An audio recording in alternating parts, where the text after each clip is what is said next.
নমস্কার, বাংলা বলছে চ্যানেলে আপনাদের সবাইকে স্বাগত জানাচ্ছি। আমি বিপ্লব দাস। আজকে সব থেকে বড় খবর, শুভেন্দু অধিকারী, যাকে নিয়ে গত কয়েক মাস ধরে প্রচুর জল্পনা, আরো হয়তো একটু বাকি আছে। আজকে তিনি বিধায়ক পদ ছাড়লেন, এর আগে মন্ত্রিত্ব ছেড়েছেন, সরকারি সমস্ত পদ ছেড়েছেন, নিরাপত্তারক্ষী ছেড়েছেন, রাজ্য সরকারের দেওয়া সমস্ত কিছু ছেড়ে আজকে বিধায়ক পদে ইস্তফা দিলেন। আর বাকি রয়েছে তৃণমূলের সদস্য পদ। তারপর তিনি কোথায় যাবেন? বাংলা রাজনৈতিক মহলে আমরা প্রত্যেকেই জানি যে তার গন্তব্য কোন দলে প্রায় হয়ে এসেছে। তিনি কোথায় গেরুয়া শিবিরেই যাবেন বলে সকলে জানেন বা জেনে গেছেন ইতিমধ্যে।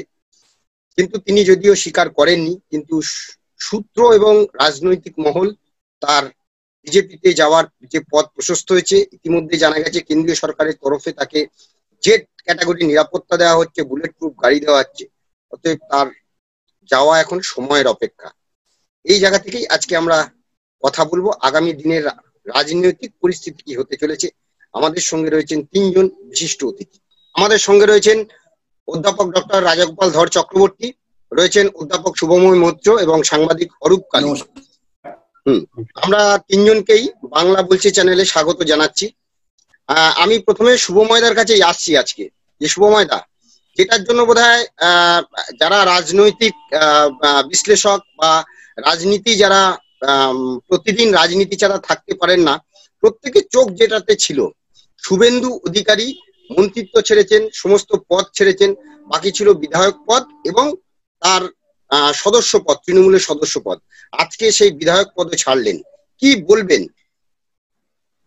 দেখুন, পশ্চিমবঙ্গের রাজনীতিতে বিষয়টা তো বেশ কয়েকদিন ধরেই চলছে। এটা এমন নয় যে শুধু আজকের ঘটনা। মাসখানেকের ওপর, প্রায় বলতে গেলে মাস দুয়েক বলা ভালো, যে প্রতিদিন এই ওঠানামা টানাপোড়েন চলছে।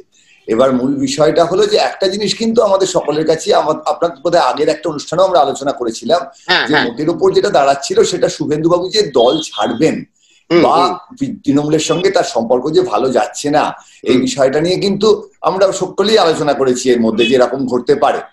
যে বিষয়টা খুব দেখার মতো এখানে, সেটা হচ্ছে যে এই দল ছাড়াটা তো একদিনেই করা যেত, কিন্তু সেটা একদিনে হলো না কেন, এতটা সময় নিয়ে কেন? এবং আজকের দিনেও যদি দেখেন, আপনি যে জায়গাটা বলছেন, অর্থাৎ বিধায়ক পদ উনি ছাড়লেন, সেটাও কতটা ছাড়লেন কতটা ছাড়লেন না সেটা নিয়ে রাজাদা অনেক ভালোভাবে বলতে পারবেন, কারণ প্রচুর আইনগত দিক আছে, যা টিভি চ্যানেলগুলোতে শুনছিলাম, যে সইয়ের ব্যাপার, তারিখের ব্যাপার, সামনে বসে লেখার ব্যাপার, সেইটা গ্রহণ করার ব্যাপার, ওই গোটা জিনিসটা বেশ গোলমেলে অবস্থায় আছে। আর তার সঙ্গে আরো একটা বড় কথা হচ্ছে, এখনো উনি তৃণমূলের সদস্য পদ ছাড়েননি। অর্থাৎ অরূপ হয়তো এই বিষয়টা অনেক বেশি আলোকপাত করতে পারবে, যে এই যে ঘটনাগুলো, এই যে সময়টা টেনে নিয়ে যাওয়া, এই যে ধাপে ধাপে ছাড়া, এই গোটা বিষয়টার কি কি রাজনৈতিক ইমপ্লিকেশন থাকতে পারে, কেন এতটা সময় নিচ্ছেন, উনি কি এতটা সময় নিচ্ছেন যাতে প্রতিটা স্টেপ নিচ্ছেন, এক একটা পদক্ষেপ ফেলছেন এবং সেই সঙ্গে সঙ্গে দেখার চেষ্টা করছেন, বোঝার চেষ্টা করছেন তার সমর্থকরা কি বলছে বা অন্য রাজনৈতিক দল কিভাবে মুভ করছে। অর্থাৎ এটা কি একটা দাবা খেলার মতো হচ্ছে, একটা করে চাল, তার উল্টো দিকে কি কি চাল হচ্ছে দেখে নিয়ে পরের চালটা দেয়া। ফলে আমার কাছে এই যে যদি শেষে দল পরিবর্তন হয় বা উনি নতুন দল করেন বা আবার তৃণমূলেই থেকে যান, যে পশ্চিমবঙ্গের রাজনীতিতে এইভাবে যে এতটা সময় নিয়ে শুভেন্দু বাবু যে গোটা প্রক্রিয়াটা চালাচ্ছেন, যেখানে একটা মন থেকে তৃণমূল দলটাকে উনি হয়তো মানে অতটা পছন্দ করছেন না, ছেড়ে দিতে চাইছেন, সেটা একটা কথা ছিল, কিন্তু প্রকাশ্যে এতগুলো দিন ধরে যে দল পরিবর্তনের প্রক্রিয়াটা উনি চালাচ্ছেন, এই কাজটার যে রাজনৈতিক ইমপ্লিকেশন কি, আমার ধারণা অরূপ আমার থেকে অনেক ভালোভাবে সেটা বলতে পারবে। আমি এই জায়গাতে রাজাদার কাছে আসবো। রাজাদা, যে আইনগত দিকটা, আজকে শুভেন্দু অধিকারী পদত্যাগপত্র জমা দিয়েছেন, কিন্তু তার অনেকগুলো আইনগত দিক থাকে। তো আমি এই জায়গাটা থেকে বলবো যে আপনি ওই আইনগত দিকগুলো, যেটা পদত্যাগপত্র বিধানসভায় জমা দিতে হলে সামনে বসে নিজেকে লিখতে হয়, তারপরে তার অনেকগুলো পদ্ধতি রয়েছে। তো প্রথমত স্পিকার ছিলেন না, দ্বিতীয়ত উনি গিয়ে সচিবের কাছে জমা দিয়েছেন, তো সেখানে উনি নিজে লিখেছেন, কিন্তু সেখানে তারিখ নেই, একটা বিতর্ক তৈরি হয়েছে। তো এইটা নিয়ে আপনি কি বলবেন? একটা হচ্ছে যে শুভেন্দু তৃণমূলের সঙ্গে সম্পর্ক ছিন্ন করতে চাইছে বিক্ষোভ পোস্টগুলো ছিল সবই ছেড়ে দিয়েছে। এখন যদি বলা হয় যে উনি হলদিয়া কিসের চেয়ারম্যান ছিলেন, কোথায় কি ছিলেন, এগুলো তার আইন মেনে হয়নি, তাহলে তো ঠিক আছে, অসুবিধা কিছু নেই। এখন সংবিধানের বলা আছে, একটা পদ্ধতি আছে, এইভাবে করতে হবে, এই ল্যাঙ্গুয়েজটা লিখতে হবে, নিজে লিখতে হবে, রুল বুকে, বিধানসভা যে রুল বুক আছে সেখানেও পরিষ্কার বলা আছে এই করতে হবে। এখন ব্যাপারটা হচ্ছে রুল, ব্যাপারটা খুব ইম্পর্টেন্ট। শুভেন্দুর কাছে আমি মানুষের কাছে, এই নয় যে উনি পদত্যাগ করে আরেকটা পদে যাচ্ছেন, উনি বুঝেছেন ব্যাপারটা হচ্ছে যে ওনাকে যদি এক্ষুনি নির্বাচনে দাঁড়াতে হতো, এখানকার পদত্যাগ করাটা অত্যন্ত জরুরি ছিল, পদত্যাগটা অ্যাকসেপ্ট করাটা জরুরি ছিল। উনি তো আর কোনো নির্বাচনে এই মুহূর্তে কোথাও কিছু করছেন না, সুতরাং পদত্যাগটা উনি মানুষকে জানিয়ে দিলেন যে আমি পদত্যাগ করছি, আমি এই সরকার এই পার্টি কোনো কিছুই নিচ্ছে না, মানুষের কাছে বার্তা চলে গেল। সে বিমানবাবু নাকি জাহাজবাবু তারা কি করবে না করবে সেই নিয়ে তার শুভেন্দুর মাথা ব্যথা। ও নিজে গেছে সেকশনে জমা দিয়েছে, সেকশন স্ট্যাম্প দিয়েছে, ডেট না থাকাটা মানে স্ট্যাম্প করেছে। এইগুলো যদি ক্লারিক্যাল ত্রুটি নিয়ে কেউ যদি ভাবে আমি বিমানে চড়ছি, ভুল করছে, এটা জায়গা নেই। শুভেন্দু তার মাইলেজ পেয়ে গেছে, শুভেন্দুর যে বক্তব্য, আমি এই সরকারে কিচ্ছু নিচ্ছি না, এই দলের কিচ্ছু নিচ্ছি না, আমি নতুন করে যা করবো নতুন করে করবো, মানুষ বার্তা পেয়ে গেছে। এই লোকটা ভিন্ন ধরনের রাজনীতি করতে আসছে, কিন্তু ধন্যবাদের যে রাজনীতি পশ্চিমবঙ্গে অনেক বিধায়ক দেখেছে দল ছেড়ে গেছে, দল ছেড়েছে, কিন্তু সে কিন্তু মানে ছাড়েনি, পশ্চিমবঙ্গে বিধানসভায় ঘটেছে, প্রচুর লোক ঘটেছে। আমরা দেখেছিলাম মিস্টার সবংয়ের যিনি সভাপতি, সবংয়ের তিনি বহুদিন পার্টি ছেড়ে তিনি আরেকটা পার্টিতে জয়েন করেছিলেন, পরে আবার এমপিও হয়ে গেছে। বহু উদাহরণ আছে, বহু পার্টিতেই আছে, আমি সেই উদাহরণ দিয়ে আজকে সময় নষ্ট করতে চাই না। কিন্তু শুভেন্দু বাবু দৃষ্টান্ত স্থাপন করলেন, মুকুল রায় এই দৃষ্টান্ত স্থাপন করছিলেন, রাজ্যসভা থেকে ছেড়ে দিয়ে তারপরে বিজেপিতে এসেছেন, দল থেকে কিছু দেয়নি। মানুষের কাছে বার্তা স্পষ্ট যে আমি তোমাদের দলের বা সরকারের কোনো কিছু নিইনি, তোমরা গ্রহণ করবে, 2 মাস পরে গ্রহণ করো, তোমাদের ব্যাপার, সেটা নিয়ে ওর কিন্তু মাথা ব্যথা নেই। এখন একটু বলতে চাই যে তার শুভময় একটা প্রশ্ন করলেন, সেটা অরূপ নিশ্চয়ই ভালো করে জবাব দেবে। এই দীর্ঘায়িত কেন হচ্ছে, এটা অত্যন্ত গুরুত্বপূর্ণ প্রশ্ন, এবং প্রশ্ন নানান পার্সপেক্টিভের আলোচনা হওয়া উচিত। ব্যাপারটা হচ্ছে পশ্চিমবঙ্গে আজকে কিন্তু মানতে হবে যে একটা প্রশাসন বলে কিছু নেই, যেটা আছে একেবারে হচ্ছে কি বলে প্রতিশোধ, প্রতিহিংসা। আমি যদি সরকারকে সমর্থন না করি, আমার উপরে হাজারটা বাধা নিষেধ আনা হবে। তার ফলে এটা কিন্তু যারা সরকার ছেড়েছে, অজয়, ওনার নামটা কি যেন, ভাটপাড়ার যিনি এমএলএ ছিলেন, মন্ত্রী এমপি হলেন মিস্টার সিং, আমি নামটা বলেছি, তিনি অর্জুন সিং, দেখুন ওনার আগে একটা কেস ছিল না, এই ছেড়ে দিয়েছে 1000টা রতন ঘোষ বলে কোন একটা কাউন্সিল আছে, গঙ্গা ছেড়েছেন, তার আগের দিন মহাপুরুষ ছিলেন, দোয়া তুলসী পাতা ছিলেন, ছাড়ার পর দিন 1000টা কেস শুরু হয়ে গেল। এই ব্যাপারটা, এই জিনিসটা ঠিক ঠিক ঠিক নয়। এবং শুভেন্দু বুঝেছিলেন যে হাজার ধরনের এ ধরনের নানান ধরনের ঝামেলা একের পর এক তৈরি করা হবে, যাতে করে ওর যে যাত্রাপথ, এই তৃণমূল কংগ্রেস একটা সময় বিজেপিকে সমর্থন করেছে, হঠাৎ খেয়াল হলো বিজেপি ছেড়ে দিয়ে 2001 সালে নির্বাচনে কংগ্রেসের সঙ্গে আঘাত করেছিল, খেয়াল থাকবে। আবার 2004-এ ফিরে এসে বিজেপির সঙ্গে অ্যালায়েন্স করেছে, 2006-এ ফিরে চলে এসেছে। আমার ইচ্ছে অনুযায়ী, আমার যে রাজনৈতিক মত পরিবর্তন আমার নিজের ইচ্ছে মতন যাচ্ছে, এইটাতে এমন বাধা আসছে, অন্য দল থেকে যারা ঢুকছে তাদের বাধা নেই। এইটা আমার মনে হয়েছে শুভেন্দু বোধহয় সমস্ত দলের ভেতরটা যে ধরনের প্রশাসনিক বাধা, যে 1000টা কেস দেওয়া হবে যে ধরনের তৈরি হচ্ছিল, সেইটা যাতে না হয়, সেগুলো তিনি দেখে শুনে মেপে চুপে হয়তো সিদ্ধান্ত। হ্যাঁ, এই জায়গা থেকে অরূপদার কাছে, অরূপদা, মন্ত্রিত্ব, তারপরে অন্যান্য পদ, সরকারি পদ, এখন বিধায়ক পদ ছাড়া হলো, কিন্তু তৃণমূলের সদস্য পদ এখনো ছাড়েননি। তো এইটা নিয়ে আপনার মতামতটা? বিপ্লব, আমি জানি না তৃণমূলের লিখিত পরিতভাবে কি সদস্য পদ আছে, কারণ তৃণমূল কংগ্রেস আগেও যাদের সাসপেন্ড করেছে বা দলকে বিভিন্ন সময় শাস্তি দিয়েছে, এবং তৃণমূলের এখন যিনি মুখপাত্র হয়ে নানা জায়গায় বলে বেড়ান, তিনিও কিন্তু বারবার যে কথাটা বলেছিলেন, আমি তো কোনো চিঠি পাইনি তৃণমূল কংগ্রেসের থেকে, কি সাসপেনশন, কোথায় কি, আমি তো কোনো চিঠি পাইনি, বেসিসটা কি, তৃণমূল কংগ্রেসের কোনো নাম্বার, মেম্বারশিপ নাম্বার আছে, কিভাবে আছে? ফলে সেই জিনিসটা পুরোটাই একটা কোনো প্রশ্ন চিহ্নের সামনে। দাঁড়িয়ে আছে। এবার আমি বলি শুভেন্দু কেন প্রসেসটা দীর্ঘায়িত করছে, কেন, কারণটা কি? এটা দুটো দিক আছে।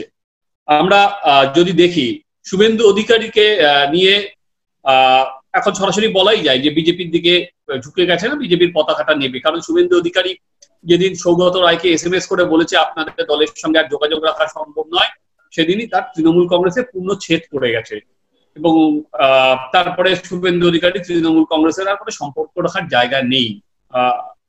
কিন্তু শুভেন্দু কেন দেরি করছে? শুভেন্দু খালি একা না, আমরা যদি দেখি শুভেন্দু সঙ্গে যারা ছাড়ছে সারা পশ্চিম সারা বাংলা জুড়েই নানা প্রান্ত থেকে এখন বিভিন্ন বিক্ষুব্ধ MP থেকে MLA থেকে বিভিন্ন মেয়র, তারা বেসুরো গান গাইতে শুরু করেছে, নানাভাবে বলতে শুরু করেছে। বিপ্লব, এটা কোনোটাই কিন্তু বিক্ষিপ্ত ঘটনা নয় যে হঠাৎ করে কোনো মেয়র কোনো কথা বলছে, হঠাৎ করে কোনো MP কোনো কথা বলছে, হঠাৎ করে কোনো MLA বিবেক জাগ্রত হয়ে যাচ্ছে, ব্যাপারটা নয়। ব্যাপারটা একই সুতোয় গাঁথা। এবার রাজাদা একটু আগে যেটা বললো সেটা সত্যি অনেকাংশেই সেটা ঠিক। শুভেন্দু সময়টাকে কমাতে চাইছিল। আমরা জানি মে মাসে ভোট, শুভেন্দু যতটা পারবে সেদিকে টেনে নিয়ে যেতে চাইছিল। কেন টেনে নিয়ে যেতে চাইছিল? একটা হচ্ছে শুভেন্দু একা না, শুভেন্দু যে টিমটাকে নিয়ে আসবে সারা পশ্চিমবঙ্গ জুড়ে। আজকে তৃণমূল কংগ্রেসের নিশ্চয়ই হাতের উপর হাত থেকে বসে থাকবে না, নানা রকম পাল্টা চাপ হবে। আর আমরা জানি এখন বিরোধী রাজনীতিকদের কতটা আর কি নানা রকম কেস দেওয়া হয়। শুধু শুভেন্দু হয়তো সামলাতে পারলো, কিন্তু যার সমস্ত ছেলেদের নিয়ে আসবে তারা সেটা কতটা সামাল দিতে পারবে, এটা একটা সব থেকে বড় প্রশ্ন। মানে একটা ছেলের গায়ে যদি কিছু হয় ফলে এটা কিন্তু একটা অন্য প্রান্তেও সেটা প্রভাব পড়বে। তৃতীয়ত শুভেন্দুও দেখতে চাইছে যে তার সাথে কতগুলো লোক আসে, কিভাবে আসে, এটা তো একটা কন্টিনিউয়াস প্রসেস। যে আমি আজকে এবং কিভাবে ছাড়বো, আমি কটা লোককে নিয়ে ছাড়বো, এটা আলোচনা চলছে। যেমন শুভেন্দু কারোর সঙ্গে আলোচনা করলে পাল্টা তৃণমূল তার কাছে একটা ফিলার পাঠাচ্ছে, এবং শুভেন্দুকে যখন অন্য দলে যেতে হবে সেখানে দাম বাড়াতে গেলে শুভেন্দুকে অনেকগুলো মানুষকে নিয়ে যেতে হবে যে আমরা এই লোকগুলো আমার সাথে আছে। বিপ্লব, এখানে যেটা বলার, শুভেন্দু অধিকারীকে এতদিন ধরে একটা শুভেন্দু অধিকারী কি করবে শুভেন্দু অধিকারী এই করবে গুলো আমরা ভাবনা ছিল, শুভেন্দু অধিকারী এগুলো করতে পারে। এবার কিন্তু শুভেন্দুর কাছে প্রত্যাশার চাপটা অনেক অনেক বেশি। শুভেন্দুর এবার প্রমাণ করার পালা যে শুভেন্দু কি করতে পারে। হ্যাঁ, শুভেন্দু কি করতে পারে সেটা তো আমরা আগামী দিনে দেখবই। আমি শুভময়দার কাছে আসবো, প্রত্যেকের কাছে একই প্রশ্ন যে এরপর কি দেখতে চলেছি। শুভময়দা মিউট আছে। হ্যাঁ বলুন। পশ্চিমবঙ্গের রাজনীতি নিয়ে যে কথাটা বারে বারেই বলতে হয় সেটা হচ্ছে পশ্চিমবঙ্গের রাজনীতিতে আপনি গত কয়েকদিন ধরেই দেখবেন যে মূলত কিন্তু রাজনীতির যে আলোচনাটা, সেই আলোচনাটা খুব একটা মানুষের কাজের ক্ষেত্র, খাদ্য সুরক্ষা, শিক্ষা, স্বাস্থ্য এইসব নিয়ে হচ্ছিল না। এগুলো কতটা হচ্ছে না, এগুলো কতটা খারাপ তাই নিয়ে তো আলোচনা থাকবেই। কারণ একটা সরকার প্রায় 10 বছর ক্ষমতায় আছে পশ্চিমবঙ্গে, তাদের 10 বছর ক্ষমতায় থাকার নিরিখে একটা সরকার তো সব ভালো কাজ করতে পারে না, সুতরাং সেই প্রসঙ্গে তাদের ব্যাপারে বিভিন্ন সমালোচনা থাকবে। কিন্তু তা সত্ত্বেও মাত্র গত কয়েকদিন আগের থেকে দুয়ারে বাংলা শুরু হয়েছে, কিংবা এই যে বিজেপির যে জব কার্ডের প্রোগ্রাম শুরু হয়েছে পশ্চিমবঙ্গে, মূল জায়গাটা হচ্ছে শুভেন্দু বাবু এই মুহূর্তে যদি ধরে নেওয়া যাক, কারণ সব অপশন ধরে তো আলোচনা করা যাবে না, ধরে নেওয়া যাক শুভেন্দু বাবু বিজেপিতেই গেলেন। এবার এখানে দুটি প্রশ্ন উঠবে, বিরোধীদের দিক থেকে কি প্রশ্ন উঠবে সেইটা ভাবাটা একটা রাজনৈতিক বিশ্লেষকের কাজ। সেই জায়গা থেকে বলতে হবে, প্রথম বক্তব্য উঠবে, সকলে জিজ্ঞেস করবেন যে আপনি তো এত বছর তৃণমূলের সঙ্গে ছিলেন, তাহলে তৃণমূলের থেকে যে ভালো কাজগুলো হয়েছে, যেগুলো আপনার মাধ্যমে সম্পন্ন হয়েছে, তার তো একটা কৃতিত্ব আপনি নিশ্চয়ই পাবেন। কিন্তু অন্যদিকে এই প্রশ্ন তো উঠবে যে গত 10 বছর এই দলটা সরকারের থেকে যে কাজগুলো করতে অসফল হয়েছে, সেইখানেও আপনার কি কি কন্ট্রিবিউশন ছিল, অর্থাৎ দলকে সফলতার পথে আপনি নিয়ে যেতে পারেননি কেন? আজকে ঠিক নির্বাচনের আগে যখন দল পরিবর্তনের প্রশ্ন আসছে, তখন এই জায়গাটার কথা আসবে, তার উত্তর নিশ্চয়ই শুভেন্দু বাবুর কাছে আছে, তিনি দেবেন তার মতো করে। দ্বিতীয় বক্তব্য হলো, এই মুহূর্তে কিন্তু বঙ্গ রাজনীতিতে মননশীলতার যে বিষয়টা, সেটা কিন্তু খুব একটা নেই। অর্থাৎ ধরুন সলিল চৌধুরী গান করছেন মঞ্চে এসে, উৎপল দত্ত নাটক করছেন মঞ্চে এসে, এই বিষয়টা এখন খুব একটা নেই। এমনকি মমতা বন্দ্যোপাধ্যায় যখন ক্ষমতায় এসেছিলেন, সেই সময়ও কিন্তু কলকাতার সংস্কৃতি জগতের একটা বিরাট বড় কন্ট্রিবিউশন ছিল। সংবাদ মাধ্যমে তারা লিখতেন। অরূপ তো খুব ভালোভাবেই জানে যে সেই সময় কিভাবে বামফ্রন্টের বিরুদ্ধে আন্দোলন দানা বেঁধেছিল সিঙ্গুর নন্দীগ্রামের পর থেকে, এবং সেই দিনগুলোর যে সাংস্কৃতিক আন্দোলনের সাথী অনেক মানুষ ছিলেন। এইবারের নির্বাচনে কিন্তু সেই সাংস্কৃতিক অংশটা নেই, এবং শুভেন্দুবাবুও অবশ্যই সেই সাংস্কৃতিক পার্টের মাধ্যমে যে একটা কিছু করবেন এই ধরনের জায়গা দেখা যাচ্ছে না। ফলে এই জায়গায় দাঁড়িয়ে সামনের দিনটা সাধারণভাবে ভোটের শতাংশে কিন্তু তৃণমূল এবং বিজেপি খুব ভালো জায়গায় আছে, এবং তাদের মধ্যে পার্থক্য ব্যবধান খুব কম। লোকসভার থেকে বিধানসভায় বিজেপির ভোটের শতাংশ কিছুটা কমে, কিন্তু তা সত্ত্বেও যতজন মানুষ তৃণমূল থেকে বিজেপিতে যাচ্ছেন, যত গুরুত্বপূর্ণ নেতা যাচ্ছেন, সেই নিরিখে অবশ্যই একটা জোরদার লড়াইয়ের আশা আছে। কিন্তু অন্য প্রশ্নটাও উঠছে যে তারা তো অবশ্যই আমার মনে হয় স্বাভাবিক নিয়মে তৃণমূল বা বিজেপি ক্ষমতায় আসবে এবং তারাই বেশিরভাগ ভোট পাবে, কিন্তু এই প্রশ্নটা বারবার উঠবে যে মানুষ কিন্তু এই দুটো দলকেই এখন শাসক হিসেবে দেখছেন, একজনকে কেন্দ্রে এবং একজনকে রাজ্যে। এই মুহূর্তে ভীষণ কম শক্তিশালী বামফ্রন্ট এবং কংগ্রেস, এই নিয়ে একেবারে সন্দেহ নেই যে এই শতাংশ ভোট নিয়ে তারা ক্ষমতায় এসে যাবেন, এটা একেবারেই কেউ বিশ্বাস করবেন না। কিন্তু যে জায়গাটায় পৌঁছে গেছিল ঘটনাটা, যে প্রায় কোনো আসনই তারা হয়তো পাবেন না, 10-12টা বা 15-16টা আসন দুটো দল মিলে পাবেন। আজকের কিন্তু এই দুটো দলের মানুষের মানে রুটি কাপড়া মকান, বিজলি সড়ক পানি, শিক্ষা, স্বাস্থ্য, এই নিয়ে আলোচনার থেকে এই দুটো রাজনৈতিক দল কিন্তু অনেকটা সরে গেছে। পুরো আলোচনাটাই মূলত দল বদলের এবং রাজনীতির, এবং অনেক ক্ষেত্রে ভাষার ক্ষেত্রেও দেখা যাচ্ছে যে খুব বাঁধন নেই। এই মানে এমন একটা অবস্থা পশ্চিমবঙ্গের রাজনীতিতে এসছে যে আপনার আমফান ঝড়কেও হয়তো বসন্তের দক্ষিণা বাতাস বলে মনে হবে। তো এই জায়গায় দাঁড়িয়ে কিন্তু শুভেন্দু বাবুর যাওয়াটাকে ওনাকেও কিন্তু খুব সাবধানে দেখতে হবে যে কতটা এর থেকে, যে দলে উনি যাবেন সম্ভবত বিজেপিতে, তারা কতটা ফায়দা তুলতে পারে।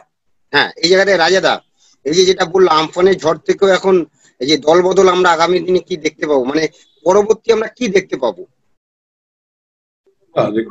হচ্ছে যে দল বদল পশ্চিমবঙ্গে একটা সময় ছিল না খুব একটা, মানে মানুষ মনে করতো আমি যে দলে আছি ওটাই বোধহয় আমার সঙ্গে আটা লাগানো আছে, আমার ওখান থেকে যাওয়া যাবে, এরকম একটা ভাবনা চিন্তা ছিল।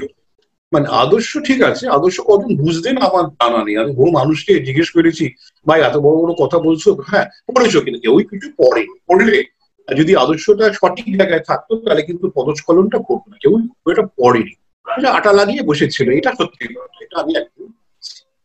কিন্তু পরবর্তীকালে যে ঘটনাটা ঘটে গেছে, যে মানুষ বুঝতে পেরেছে যে না, আমি যদি একটা দলের মধ্যে কাজ না করতে পারি, আমি সে দলদাস্ত হয়ে থাকার তো আমার তো কথা নয়, তাই না?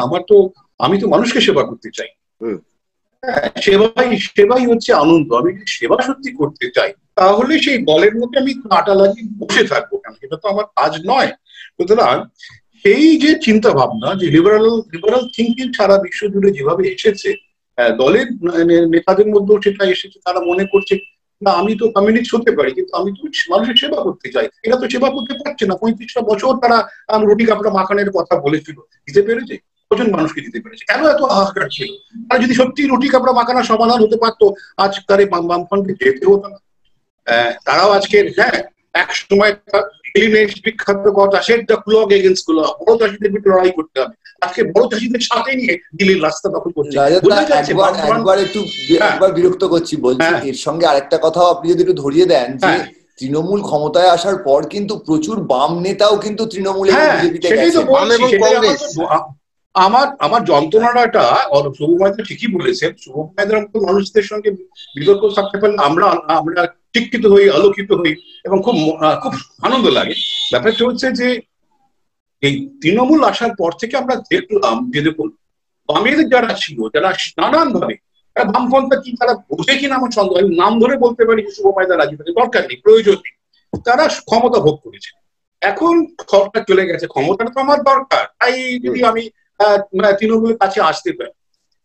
গতকাল একজন মারা গেলেন, আমার মনে হয়, নামটা বলতে চাইছি না, তিনিও তৃণমূলের সঙ্গে সঙ্গে এই তৃণমূলের ক্ষমতায় আসার সঙ্গে সঙ্গে তিনি চলে গেলেন তৃণমূলের কাছে।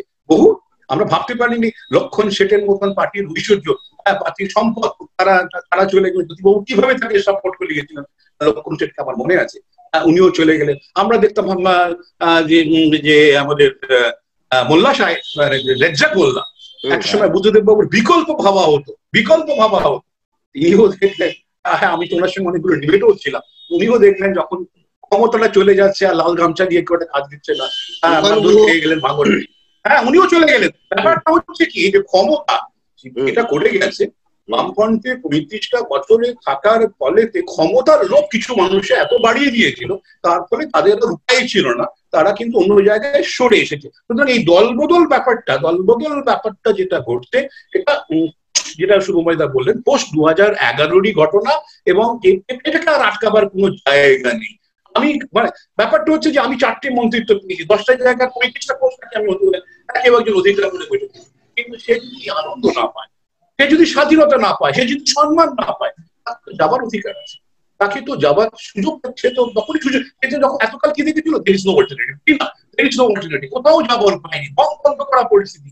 এই সময় এসেছে, আমি তখন মুক্ত হস্তে বেরিয়ে পড়েছি। হ্যাঁ এখন এখানে আমার প্রশ্ন আছে, আপনি দেখবেন রাজস্থানে সচিন পাইলট, সে বেচারা বেরিয়ে পড়লো উইদাউট সাফিসিয়েন্ট নাম্বারস, তার ফলে আবার ঢুকতে হলো, কেননা বুঝে গেল যে অত অল্প সংখ্যক নিয়ে শুদ্ধি হবে না, মেপে ঝুঁকতে লোক লস্কর নিয়ে। ইন ডেমোক্রেসি নাম্বারস ম্যাটার, সবই বলুন নাম্বারস ম্যাটার্স ইন ডেমোক্রেসি। সুতরাং শুভেন্দু যদি এই সরকারের নাম্বারে পতন ঘটাতে পারে, মানে একটা বিরাট সংখ্যক এমএলএ যদি শুভেন্দুর সঙ্গে আসে এবং যদি সরকারের পতন নির্বাচনের আগেই ঘটে যায়, Suvendu would be the undisputed leader of the party যেখানেই জয়েন করবে। সুতরাং শুভেন্দু সেটা, এখন জানি না সেটা সম্ভব কিনা, আমরা সেটা এই মুহূর্তে আমরা কেউ গণতান্ত্রিক বলতে পারবো না, তবে নিশ্চয়ই যেভাবে দেখা যাচ্ছে, যেভাবে চারিদিকে বিক্ষোভ ছড়িয়ে পড়েছে, সেই হিমালয় থেকে কাঁকি পর্যন্ত সব জায়গায় যে বিক্ষোভ, তাতে কিন্তু এটা অসম্ভব হয়তো নাও হতে পারে। শুভেন্দু হয়তো বসে আছে সেই সমস্ত সেই সন্দিগ্ধদের, নির্বাচনের আগেই যদি পতন ঘটে যায় তাহলে কেন্দ্রের অনেক কিছুই করতে হবে না, বোঝাই যাচ্ছে শুভেন্দুর সময়টা কিন্তু অনেক কিছু মেপে ঝোপা নিয়ে চলার মধ্য দিয়ে। তবে হ্যাঁ একটা সত্যি কথা, যেই সরকার আসুক না কেন, সে যদি বেকারদের চাকরির কথা না বলে, ওই বেকারশ্রী, যুবকশ্রী, হ্যান্ডশ্রী ওইসব দিয়ে আর বেকারদের মন দিতে, আমাকে কাজ করে দেখা, সততা, নিষ্ঠা, দুর্নীতি চুরমার করে ভেঙে দিতে হবে। এই জায়গায় হ্যাঁ আমরা এই জায়গা থেকে অরূপদার কাছে আসবো, নাম্বারের পতন। অরূপদা, আমরা কি নাম্বারের পতন দেখতে চলেছি আগামী দিনে? দেখো বিপ্লব, এটা তো সত্যি ভবিষ্যতের গর্ভে লুকিয়ে আছে, তবে চেষ্টা তো একটা হবেই। নাম্বার গেমের উপর তো অনেক কিছু নির্ভর করে, সেই চেষ্টা তো শুভেন্দুর থাকবেই। আমরা যেটা বারবার করে দেখছি যে প্রধান বিরোধী বিজেপি যেটা দাবি করছে যে এই সরকার, রাষ্ট্রপতি শাসন দরকার, এই সরকারকে রেখে ভোটে যাওয়া যাবে না, প্রশাসনের রাজনীতিকরণ হয়েছে, কিন্তু উল্টো দিকেও একটা চাপ আছে। উল্টো দিকের চাপটা কি, যদি রাষ্ট্রপতি শাসন হয় তাহলে একটা সত্যি সহানুভূতির হাওয়া উঠবে। কালকে মমতা বন্দ্যোপাধ্যায় নিজেই জলপাইগুড়িতে বলেছেন, ওরা করে ভেঙে দেখাক না, আমার তো ভালোই যাবে, আমি সারা রাজ্য জুড়ে প্রচার করতে পারবো। এবং সত্যি একটা সহানুভূতির হাওয়া ওটার সম্ভাবনা নাকচ করা যায় না, সেটা সত্যি হতেই পারে। এবং যদি এবার যদি আপনি যেটা নাম্বার গেমে এটাকে উল্টে দেওয়া যায় তাহলে অসুবিধা নেই, তাহলে তো বলবে এমনি সরকার পড়ে গেছে, কিন্তু সেই কাজটা কঠিন, সেই কাজটা এত অল্প সময়ের মধ্যে আমি জানি না, সেই কাজটা খুবই কঠিন। প্রায় 70-80টা বিধায়ক ভাঙানো এই অল্প সময়ের মধ্যে, ডিসেম্বর, জানুয়ারি, ফেব্রুয়ারির মধ্যে একটা বিরাট, সেটা হলে আর কি বিজেপির কোনো জায়গায় বলার দায় থাকে না যে সরকারটাকে জোর করে ফেলে দেওয়া হয়েছে, তখন বলতে পারবে সরকারটা তো পড়ে গেল বিপ্লব।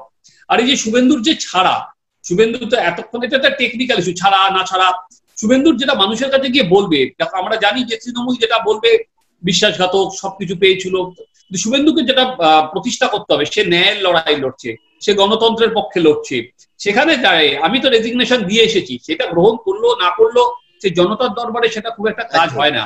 আমি পদত্যাগ পত্রটা সাবমিট করে এসেছি, এবার সে জনতার দরবারে গিয়ে লড়ে নেবে, বুঝে নেবে। এবং একটা কথা তো ঠিকই, শুভময় বা রাজাদা জানে, জো জিতা ওহি সিকান্দার, যেভাবেই জিতবে তখন বলবে যে এটা মেনেছে, আর যদি হারে বলবে জনগণ এই জন্য হেরেছে।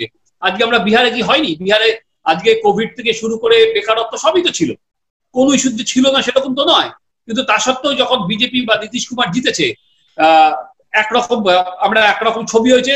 এটা যদি কংগ্রেস জিততো তাহলে সারা ভারতবর্ষে যদি কি হতো, বেকারত্বের জন্য যে মোদির কোভিড নীতির জন্য হেরেছে, অর্থনীতির হেয়াল, সেই জন্য বারবার বললাম যে যেও জিতা ওহি সিকান্দার, সেরকম ভাবেই জিনিসটা রচিত হয় বিপ্লব, এখানেও তাই হবে, পশ্চিমবঙ্গেও তাই হবে। ঠিক, হ্যাঁ।